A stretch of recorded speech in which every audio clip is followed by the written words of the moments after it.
Hello everyone, Brickosaurus227 here. You are probably wondering, where the heck have I been? Well, I've just been really busy, and basically the truth is I kind of almost got burned out of the hobby. Not burned out, I took a break right before I was recognizing I was getting signs of burnout, to the point where I was like, okay, if I keep going, I am going to quit. I was literally going to quit. Just letting you guys know. So I'm glad I took the break, because if I continued, yeah, I probably would have quit the hobby, which would have been terrible. So I'm glad I took that little break. It was about almost 2 months, but we're back at it, and I'm actually here because I have other videos ready to go, but I wanted to talk about something that has really come up lately, and it is involving the hobby and the most recent kind of Nerf news announcing some of the new in-series blasters, which I think look really cool. But I noticed something very interesting, and I was shocked by this. The reception of it was really negative. Not the regulator reshell that everyone seems to love that. They think that looks really cool. It's a great step forward. Only complaints I've seen people talking about it is that it's an N series and they want it, they want it like just a regular version that's not N1 darts, and I can understand that. This is not a video defending N series, by the way. I could make one. I probably will at some point, like an actual video, but this is more of a video defending. I don't want to say defending, but explaining Nerf and what I think a lot of people don't understand about the brand that is Nerf. And it's going to be a little bit tough to explain, if that makes sense. And I want to try to go in this cautiously because I know I'm going to get a lot of hate for this. I get a lot of hate when I criticize Dart Zone, and I get a lot of hate when I defend Nerf. So that's understandable. And I want to just, before I go into it, I want you guys to understand I'm not making excuses for what Nerf has done. A lot of Nerf's crap has been terrible. There's no excuse for the bad quality control. And I would really like to see some new innovation. But that's not what I'm talking about, okay? The cutting corners and quality control, yeah, that needs to stop. What I'm talking about is, I guess, the whole thing with the reshells. And it mainly has stemmed, especially lately, from, I think, Welcome's video and then the new releases. Now, first I want to say, I think Welcome's video is good. I actually really liked it. I agreed with him. But I think it, started a little bit something. And then it further got, cemented and sealed when the in-series announcement came out, where we basically have a bunch of different versions of the agility. And I think people are blowing it a bit out of proportion. It's hard to say this because it makes it sound like I'm defending or shilling for Hasbro. I am not. By no means I am. I am not. What I'm trying to say is that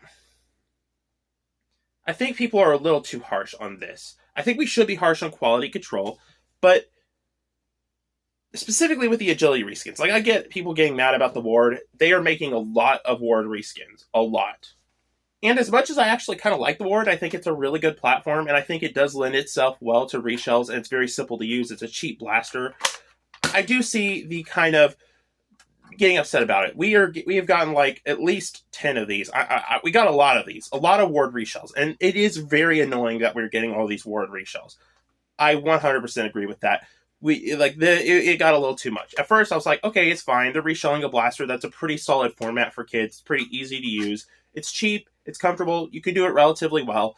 And that was fine. I was fine at first, but it did get out of hand. But with the recent agility reshells, and I almost wouldn't even say it's an agility reshell. It's more of a reshell of that bolt action thing from that in-series pack. I see a lot of hate for that. I personally don't get that in particular. And I think there's this kind of common thing where people don't realize, and this also stems from just a lot of hate for Hasbro in general. And one of the big reasons people hate Hasbro is, for one, their reshells, but also their game tie-ins. And then, I'm making this video as kind of response to Welcome's videos, and also Want to Be Nerf Operator's video, which, by the way, great video. I agree with pretty much everything in that video, so go check that out. Fantastic video. But I just kind of want to add my thoughts and my perspective to it, and I want to add something that I think a lot of people don't really realize. And that is that Nerf isn't making blasters for the hobby. And I don't want to say they don't care about the hobby or never did, or that they never made blasters for the hobby. They obviously do. And like they even tried last year, or with the year before that with the Strife X, and then the Pro stuff after that, which kind of sucked. I really hope they fix their Pro stuff in the future.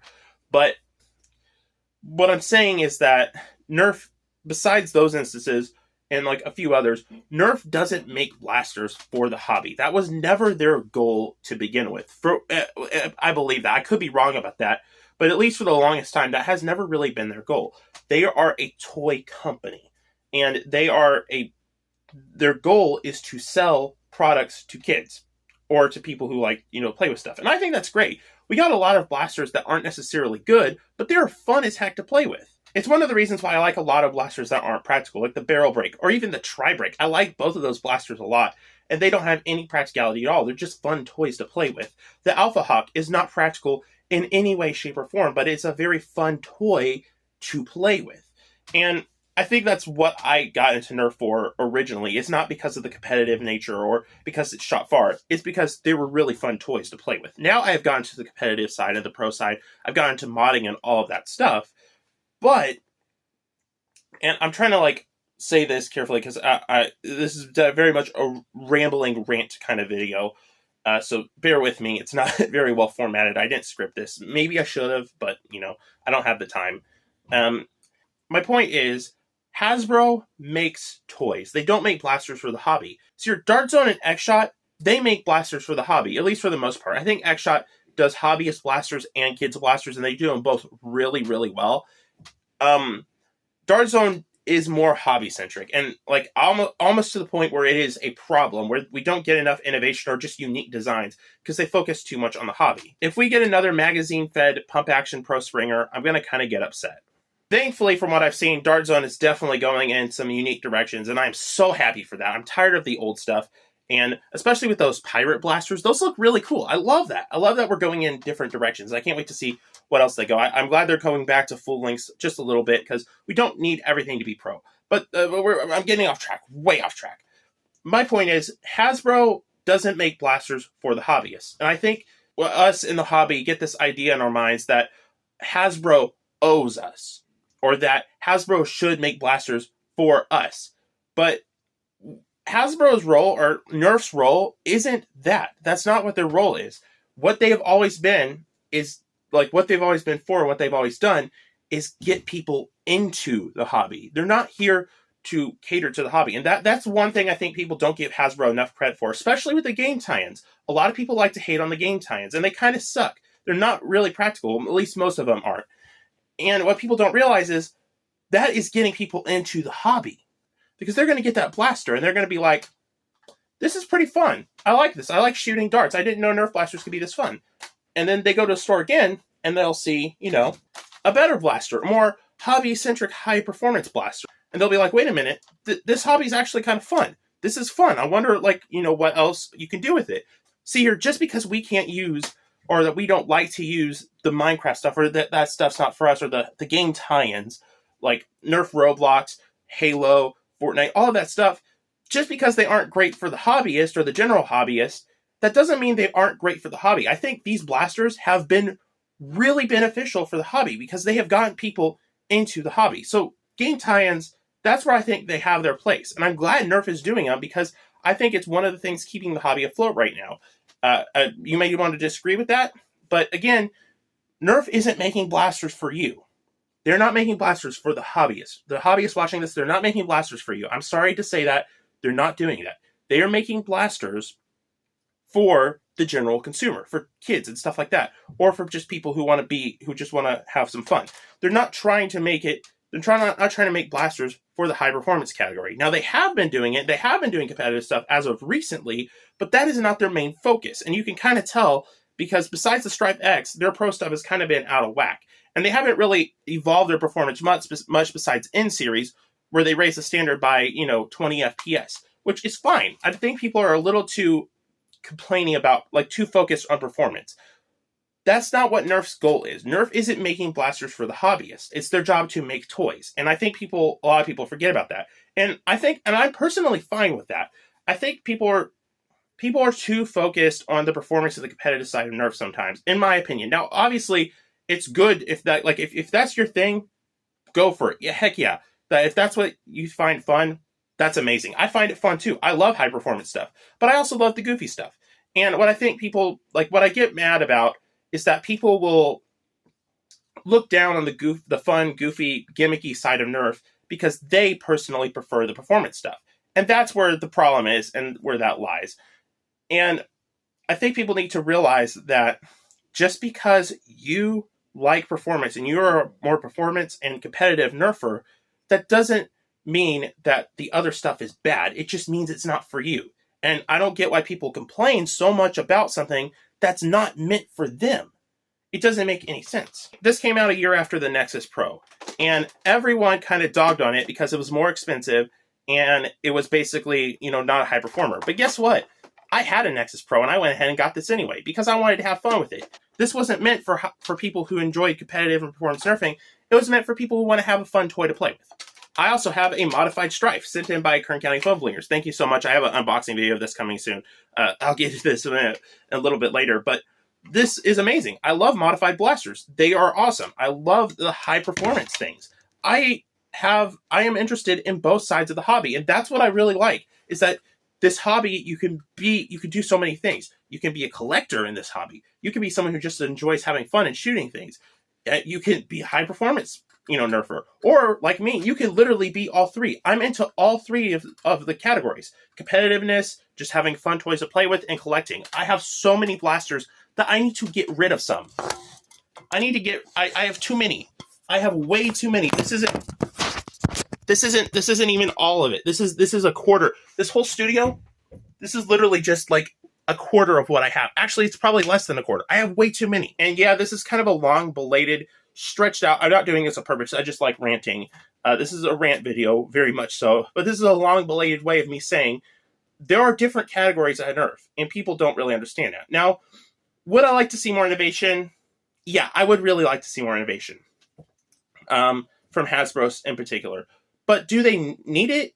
I mean, not really. I know that's kind of crazy to say, but we have other companies doing that. Let Hasbro stick to their thing, making blasters for the general audience. That's fine.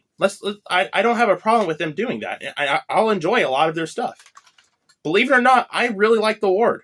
I really liked it. I thought it was a good blaster. I actually still kind of like it. I plink with it all the time. It's a fun, solid little plinker. That's what it is. It's $5 plinker. That's what it is. And if you don't like it, that's fine. You don't have to. Just realize it's not meant for you. And other people can enjoy it. There's nothing wrong with that. Just because it's not something for you doesn't make it bad. And I think that's what a lot of people don't understand. Okay, I'm going off track again. Going back to the reshells, the reskins of the agility in particular. I think these here are actually, I don't see a problem with these. See, I got the complaints about the Ward getting way too many reshells because it did get way too many reshells. Let's be honest, guys. But that's not bad. I mean, we got 3 blasters, technically 4 if you count the pump action one, but I think that's different enough where it's not a big deal. And also another thing people aren't realizing, all of these blasters are pretty much in different stores. The only 2 blasters that are sharing the stores are the pump action one and then the light up one. Those 2 are going to be in the same store, but those are different enough where I think it's fine. The other 2 are Amazon exclusives. Amazon exclusives. They are being sold on Amazon and Amazon only. They're the same blaster being sold at different locations, and at these different locations, they look different. I don't see a problem with this. I think people are blowing this way too out of proportion. Also, they're ignoring the other 2 really cool blasters in the series. This one right here, which is kind of a sniper style thing, and it's kind of the same thing as the Strike Back, but it's different enough where I think it's good.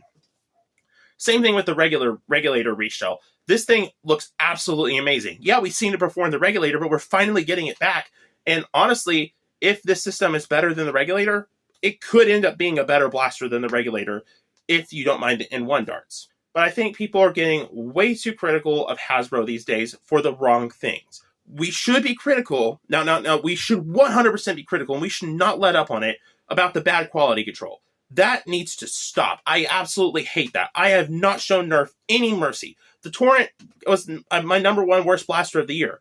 I'm not biased for Nerf. I think their quality control is terrible. Absolutely terrible. But I don't think we should be focusing on the game tie-ins and the reshells or reskins. That's not a problem. Hasbro's always been doing that. X-Shot's always been doing that. We don't give them crap for that. We never given them crap for that. X-Shot has been doing this for years. Years. We've never given them crap for that. And I haven't either. I don't mind it. But I think we should be a little bit more fair. Also, I want to say, people like to ignore that Dart Zone has a lot of quality control issues. Yeah. But that's a whole nother video. And I know I'm going to get a lot of hate for this. I know a lot of people are going to say, well, they should be more creative. And yeah, they should be. But I don't think this is a big problem. It's something Hasbro's always done. And it's not ruining the hobby. It's just getting more people into it. Because I do want to say one thing. The Agility is a really good platform. It is a great platform for modding and just a solid platform in general for using, just like general use. Like a kid could pick up the Agility and use it very easily. So I like that they're adapting it into other designs and making it more modular. The only real complaint I could see coming from this whole line is that if these attachments aren't compatible with Hasbro, like in-strike rails or barrel lugs or stock points, from what I can see, looks like the stock points are good. We're good on that front. They are in-strike stock points. I'm like 99% sure they are because they look exactly the same. The barrel lugs, that's a little iffy because we did get the Shadow Storm and that wasn't compatible with in-strike barrels. Now, the barrel of the Shadow Storm, well, you could put it on Nerf blasters, but you couldn't put Nerf barrels on the Shadow Storm, if that makes sense. So I'm hoping that that's not the case with this because N1 darts can fit through in-strike barrels. I've tested this. It works fine. So I'm hoping that they fix that. And if they did, that'd be great. Also, I'm hoping that at least the new rails are compatible with Nerf, like they're cross-compatible, or they're picketing, which would be even better because Nerf is finally going in the picketing direction. That would be pretty darn cool. With all that being said, I guess I'm just kind of responding to the overwhelming amount of negative feedback toward Hasbro lately. And I personally think that this feedback is for the wrong reason. There's no excuse for the bad quality control from Hasbro. And same thing with Dart Zone and X-Shot and Busby. If a company has bad quality control, that has to be, that has to be addressed. But the other stuff isn't really that big a deal in my eyes. So, yeah. I know this is going to be a controversial video. I know a lot of people, I'm going to get some comments of people trying to say, like, oh, well, Hasbro failed. It's just all cash grabs. I hate to say this, guys. Everything any company makes is a cash grab. Look at Dart Zone. They are catering to the hobby, but they're doing it to make money. I hate to say it, like, they're even making reshells and reskins and stuff like that. So that's kind of the deal with any release of any product ever. Yeah, it's going to be a cash grab. 9 out of 10 times, it's a cash grab and not something done out of genuine care for the hobby. Every product is a cash grab, so Hasbro, it's just a little bit more obvious. That's all I'm saying. Gosh, I am ranting way too much today. Ugh. I hope I can get my point conveyed without trying to sound like defending or a Hasbro shill, because I'm not. Hasbro's not paying me. Although, Hasbro, if you're watching this, I'm just kidding, guys. I'm not going to sell out, ever. But yeah. That being said, thank you so much for watching. I hope you guys understood what I'm trying to say, and I'll see you in the next one. Bye-bye.